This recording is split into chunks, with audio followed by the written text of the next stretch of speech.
আমার বিয়ের ৩ দিনের মাথায় আমার ভাসুররা মিলে পারিবারিক বৈঠকে বসল। আমার বরের ৩ ভাই, সে একেবারে ছোট, তার নাম জহির। বিয়ে উপলক্ষে সবাই এসেছেন গ্রামের বাড়িতে। মাঝের রুমে সবাই আছেন, ৪ ভাই এবং ভাবিরা, সাথে আমিও। নতুন বউ এক কোনায় জুবুথুবু হয়ে বসে আছি। বুঝতে পারছি না সবাই এমন গম্ভীর হয়ে কী আলোচনা নিয়ে বসলো।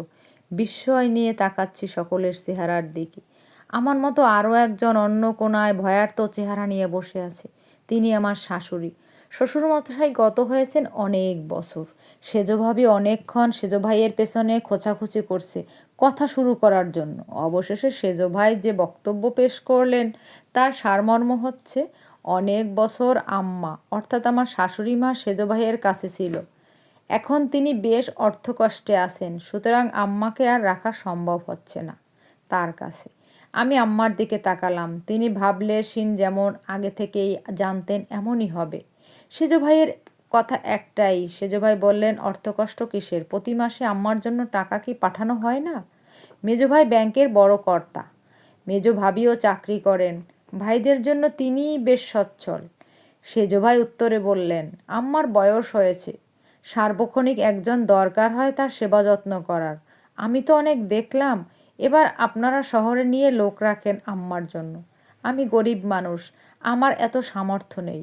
মেজভাবি চোখ ছানাবড়া করে বললেন, তুমি জানো না আমরা দুজনেই চাকরিজীবী? আমার মেয়েটা কত ছোট, কয়জনকে দেখে রাখার লোক রাখবো আমি? বড় ভাবি তো সারাদিন ফ্রি থাকে বাসায়, ভাবির বাসায় নিয়ে রাখুক না।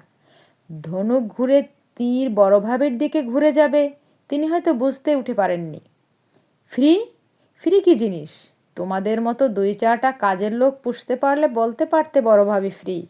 তখন কাউকে বলা লাগতো না আম্মা কোথায় থাকবে। আমার ঘরভর্তি মানুষের সেবা করে কুল পাই না, আর তুমি আমাকে দেখলে ফ্রি? কোন দিক থেকে আমি ফ্রি? মেজভাবি তেলে বেগুনে জলে উঠে প্রতিউত্তর দিলেন। মুহূর্তেই ঘরটায় গুনগুন গড়ে উঠল। সেজভাবি ফিসফিস করে তার স্বামীকে বলল, যাই হয়ে যাক, তুমি কিন্তু মাকে নিতে রাজি হবে না। তিনি কাচুমাচু মুখ করে মাথা নাড়লেন। অন্যদিকে ভাবিরা তর্ক বিতর্ক করে যাচ্ছেন। আমার বরের দিকে বিরক্তি নিয়ে তাকালাম।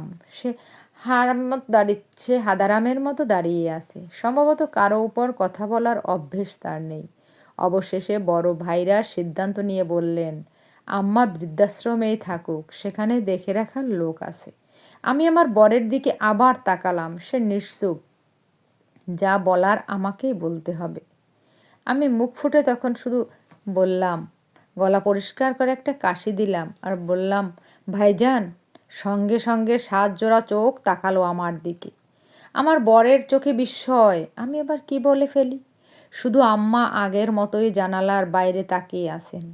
আমি বলতে শুরু করলাম, আপনারা কেউ যদি কিছু মনে না করেন, মানে যদি আপনারা অনুমতি দেন, বলছিলাম আম্মা যদি আমার সাথে থাকে। বলেই আর চোখে জহিরের দিকে তাকাই। আমার জায়েরা কটাক্ষ করে বললেন, কটা বেতন পায় তোমার বর? ২ দিন পর তো সে আমাদের ঘাড়েই চড়বে। তার যেথায় দেওয়া হচ্ছে সেখানেই দেওয়া হোক। আমি ভরসা নিয়ে বড় ভাসুরের দিকে তাকালাম। বড় ভাসুর বললেন, তবে তাই হোক। ছোট বউ যখন চাচ্ছে আম্মা জহিরদের সাথেই থাকুক। প্রথমবারের মতো আম্মা বিস্ময় নিয়ে আমার দিকে তাকালেন। আমি স্বস্তির নিঃশ্বাস ফেললাম।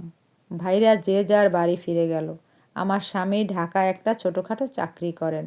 সপ্তাহখানেকের মধ্যেই আম্মাকে নিয়ে আমরা সেখানে চলে গেলাম।